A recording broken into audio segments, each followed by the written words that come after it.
An integral part of the new Education Act is creating welcoming, caring, respectful, and safe learning environments. Over the past decade, a number of Alberta schools have used a school-wide approach to positive behavior supports. These schools report that when they work as a team to use this approach, a safe and caring learning environment flourishes. This approach is based on the pyramid of intervention, a model that illustrates the behavioral needs in a typical school population. Research shows that 80 to 85% of students demonstrate positive behavior when they have universal supports like positive interactions with adults, clear expectations, and differentiated instruction. Another 5 to 15% of students may have difficulty meeting basic behavior expectations and are at risk of developing serious behavior issues in the future. These students benefit from targeted supports like goal setting, mentoring, and social skills instruction. These supports help them develop new skills, making them less likely to develop more serious behaviors later on. At the top of the pyramid of intervention is the 1 to 7% of students who need intensive and individualized supports. This small group of students have behavior difficulties that significantly interfere with their learning and relationships with others.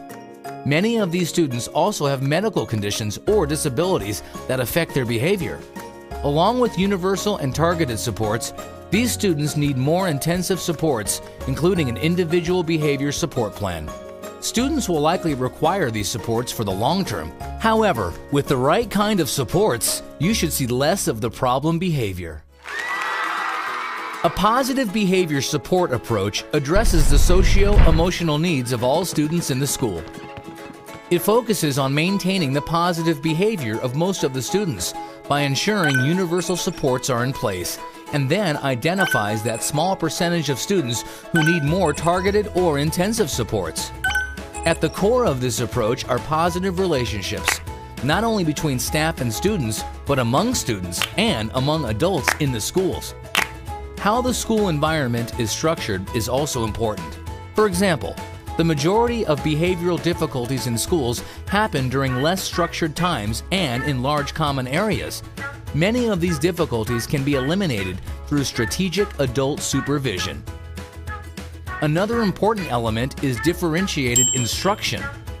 If students find learning too difficult or not challenging enough, or learning activities are not meaningful or relevant, they can be disengaged or misbehave.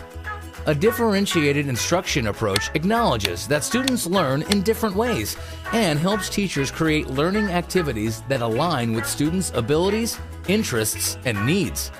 This approach also means establishing school-wide behavioral expectations that are clearly communicated and reinforced by all school staff.